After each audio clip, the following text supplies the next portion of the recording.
Good morning, everybody. The Simple Handicap for Friday, December 27th. Thank you for making me a part of your morning. I hope everybody had a fantastic Christmas break. Couple days without a show. We're back here on this Friday morning. A busy Saturday, a busy Sunday of NFL football coming up, and there's a lot to make sense of and try to figure out. We've got injuries. We've got 8 weather games. We've got playoff implications. We've got guys in and out of the lineup. We have the Saints pushing guys back into the lineup. This is a messy Saturday and Sunday coming up. We're going to do our best to navigate. I'll have another update later this weekend that will be over likely on the RAS Picks TikTok page, but I'm going to try to do one here on YouTube as well, either Saturday or Sunday morning before kickoff. There's a lot going on, so I'll do my best to keep everybody updated. With all that said, let's get you to your market rundown for this Friday morning. Things kick off tomorrow, triple header, Saturday football. LA Chargers on the road at the New England Patriots. I need a little bit of help explaining this one to me, as I've seen the Pats get bet by several different sharp bettors that I respect, multiple pros. This number has come down consistently throughout the week. It's the one example of a game that we've had this season or last season, really, where we're seeing the team that's got to have it. You expect the premium to be on that team in this spot against a team that doesn't have a lot to play for in the Pats. And we're seeing the number move the other way. This is all the way down to Chargers -4. They got good news yesterday with J.K. Dobbins likely to return to the lineup. That could really save the run game that's been struggling in a big way the last couple of weeks. If you get him back, you have a glimpse of ability to run the football against the Pats defense that struggled against the run. At least there's a path here for the Chargers. Now, I could entertain the fact that the Chargers are not a team that goes out and hangs big numbers on the scoreboard and wins consistently by margin often, and you have a Pats team that's continuing to fight with Drake May. I'm just a little bit surprised to see this number come in the way that it has, given that so often in these games, in these scenarios, in these matchups, where you have the contrast in motivation and effort to be expected, where you see the team in the positive scenario get the number coming in against them. So that's just my only point of contention with this. It's now down to 4. Now the total, Pats totals have been bet over consistently week after week after week. We're at 42.5 on this number, up from an opener of 40.5 earlier in the week. Game number 2, Denver on the road at the Cincinnati Bengals. Bengals 3, -125 left to right across the screen. Total got as high as 50.5 on Christmas Day. We're back down to 49.5 this morning. This is largely due to weather. As I mentioned, 8 different weather games, scattered showers expected. It got as high as 50. You see 50 even in a Bengals game with a smaller chance, albeit of rain. That's likely to get some under money coming into the market. There is also uncertainty about T. Higgins in this game and what his status is going to be. There is expectations from some reporters that he is going to be on the field. I haven't seen anything fully concrete yet. His status would obviously go a big way to this number. So not only do you have to watch for Higgins, you have to watch for some weather as well. I'm very kind of curious to see how low this total is going to come in. Obviously, both teams need to win this game. Important for both sides. We're going to see both teams go down with a full effort. So no concerns there. If this weather subsides, if Higgins is in, this certainly looks like an over to me. Arizona on the road at the LA Rams. As we talked about the Chargers not getting the premium, here's the Rams. Got to have it to avoid a setup next week for the division against the Seahawks, as the Rams saw Seattle squeak out a 6-3 win on Thursday Night Football over the Chicago Bears. So you're getting a full effort in this game, no question, from the LA Rams. Watch out for a massive game potentially from Kyren Williams against this Cardinals run defense and how many issues they have. When we talk about run defense and the Rams on the other side, certainly a positive for them, as Arizona is going to be down both starting tackles, could still potentially be without James Conner, who's dealing with the injury. No structural damage to his leg. There's a chance that he plays, but there's also a chance that we see a lot of Michael Carter in this game if Conner's limited in participation. Benson dealing with an injury too. So this could turn into a Carter game for the Cardinals in the backfield. That's pretty problematic when you consider how big of a factor Conner has been to this Cardinals offense. You take him out of the equation, it's pretty pessimistic for what the offensive ceiling could be in this game for the Arizona Cardinals. We have seen this total tick down. Obviously an indoor game in LA from 49 at open down currently to 47.5. As mentioned, 6.5 for the LA Rams. If Conner is officially ruled out, it's an awfully hefty premium here put on the Rams. I've seen another bettor make the case that this game should be 8.5. To me, that seems a little bit high, but I do think if Connor is out, with the tackles missing for the Cardinals, we're probably going to see this game touch 7 at some point between now and kickoff on Saturday night. Moving over to the Sunday games, Indianapolis on the road at the New York Giants. 7.5 is the number across the board for Indy. Total 40.5 from left to right across the screen. Anthony Richardson's status very much up in the air. He finished the game last week. He did the post-game interview. Everything was fine, and now he's back-to-back DNPs. Now, we haven't seen the number react to that news. The expectation is that it's more of a rest scenario for Richardson coming off a game where he ran the football a ton. He's also at the point where he's broken the streak for most consecutive games started in his career. Short career, albeit, but there is still expectations based on what the market has not done. We haven't seen this number move off to 7.5. That Richardson is going to be out there on Sunday. And that's certainly at this moment the way that I would be leaning with the importance of this game for the Colts and their playoff slim, albeit hopes, remaining in the balance. Now, keep an eye on the status, obviously, later today. The market is going to move before anything is announced publicly. You're going to see that. But in this game, this is going to be very likely a Richardson spot where we probably see the same Steichen offense that we saw last week debut, which was incredibly effective, as this is a game that's going to come down to the Colts maintaining their playoff hopes. With a win, they go up to a 21% make percentage. It's still awfully slim, but I think we see them leave it out there against the Giants defense that has certainly struggled to stop the run all season long. And this week, if the Colts go back to that same offensive style, is going to be more of the same. Atlanta on the road at the Washington Commanders. Commanders still 4-point favorites across the board. Total 47.5. In this weather game, as it's going to be a common theme, Kevin Roth labeled it orange. Potential for heavy rain in this game.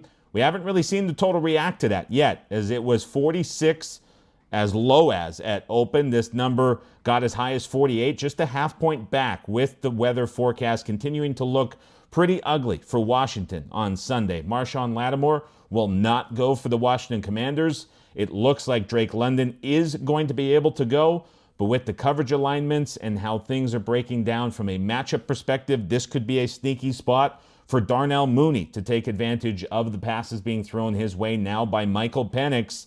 Had some opportunities last week, and with the tough matchup for London, perhaps a little bit limited, it could be Mooney who's the benefactor of Penix taking over as QB in his first road game on the road, taking on a soft Washington Commanders defense. Las Vegas on the road at the New Orleans Saints. Raiders still a 1-point favorite across the board, and here's what's kind of crazy to me about this. Chris Olave, full practice, back-to-back days. At least 2 concussions this season, several more in his career. It's week 17. The Saints have nothing to play for. And all of a sudden, it seems like their star wide receiver could be returning to the field this week. I don't buy the news that Derek Carr could return and play in this game. That sounds crazy to me. And Alvin Kamara, DNP back-to-back days. I know there's talk about him trying to play in this game. I question how effective he could be dealing with the groin injury given his play style.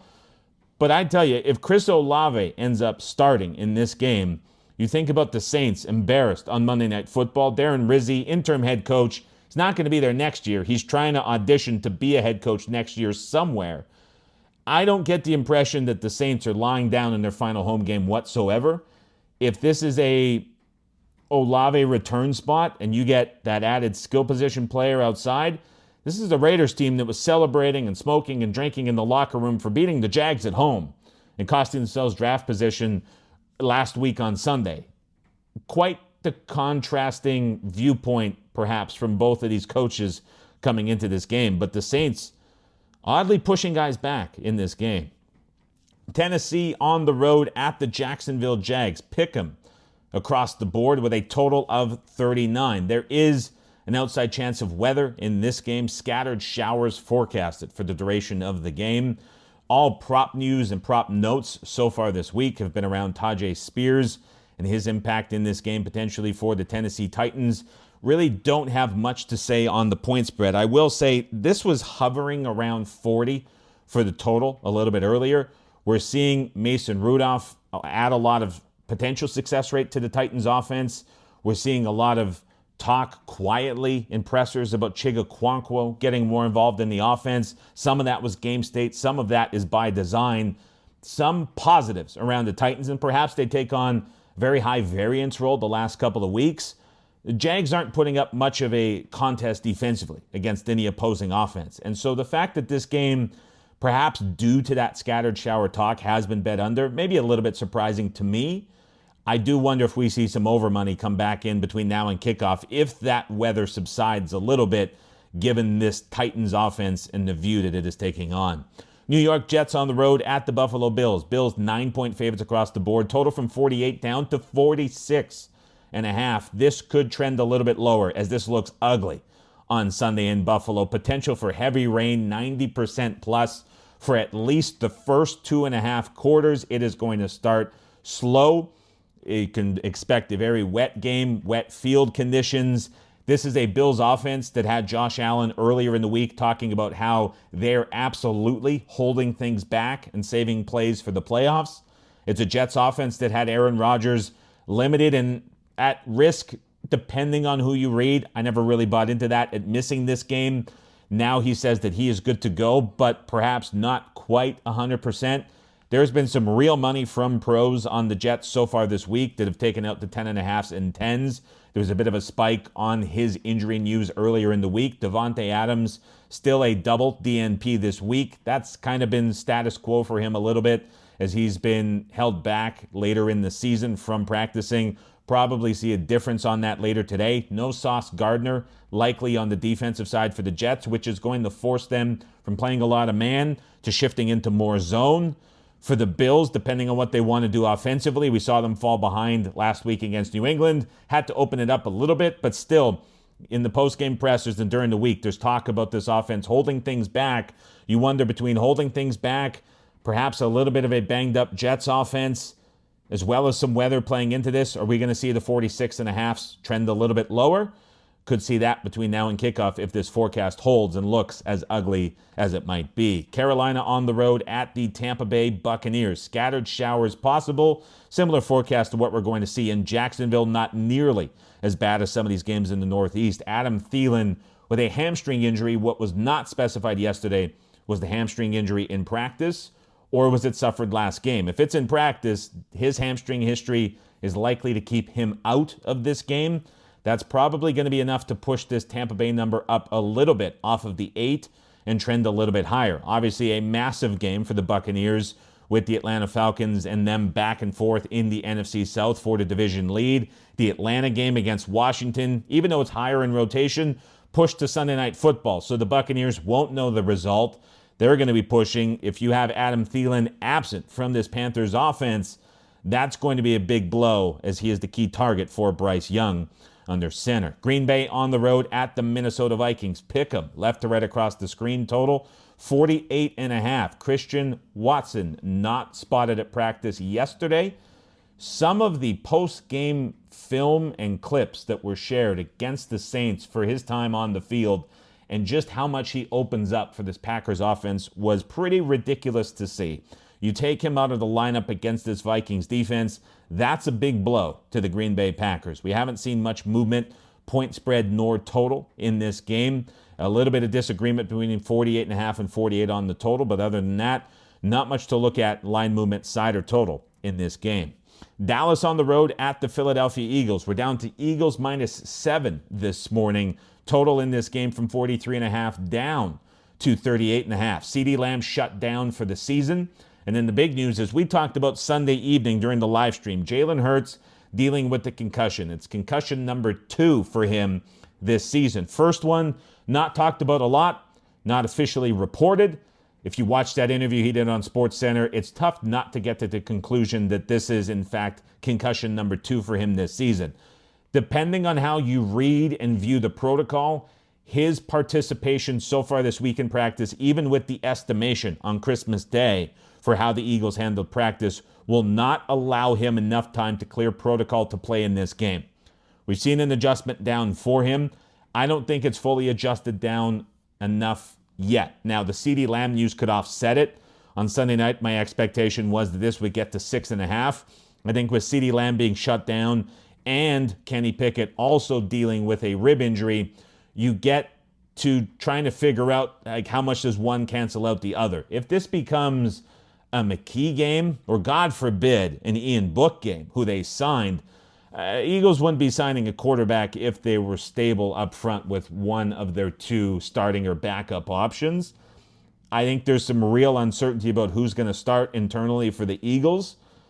This might not be fully done yet. Now, if this is a Pickett game, I think with the Lamb news, this is not going to get below 6.5 at the bottom. But if this becomes either of the other two guys, we might see another half point on that move officially when news is decided later today. Now, if this does somehow end up with Hurts skirting around the protocol, which wouldn't be out of the question for how teams handle it late in the season, if that does take place, this will trend back towards 10. But I don't get the impression that he's going to be able to go when it comes to kickoff Sunday morning.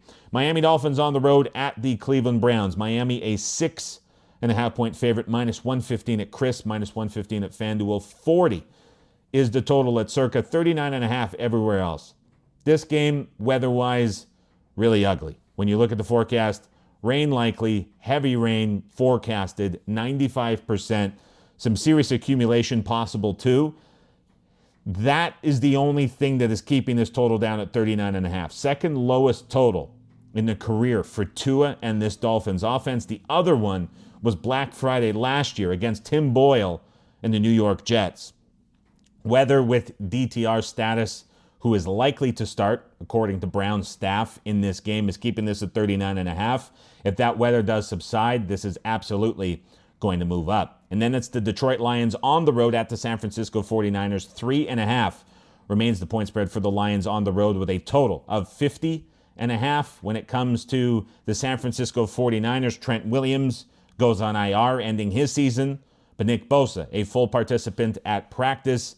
Isaac Guerrero, limited participant, could be a minor boost to the 49ers run game. 3.5, pretty lofty number for the 49ers, or for the Lions on the road at the 49ers. Wondering if we see some 49ers money come in later today during the final limit bump and into tomorrow with the final injury report for both of these teams. Perhaps some positive news for San Francisco. Maybe we see those 3.5s get taken out. As I mentioned, another update will be coming sometime this weekend. It is a messy schedule, Christmas week and New Year's Eve, with Tuesday, Wednesday being taken up, 2 key days for recording. I'll do my best to keep everybody updated with everything. Appreciate you guys for tuning in this morning. I'll keep you updated with what's happening this weekend. Have a fantastic Friday. We'll chat to you again soon here on the podcast feed.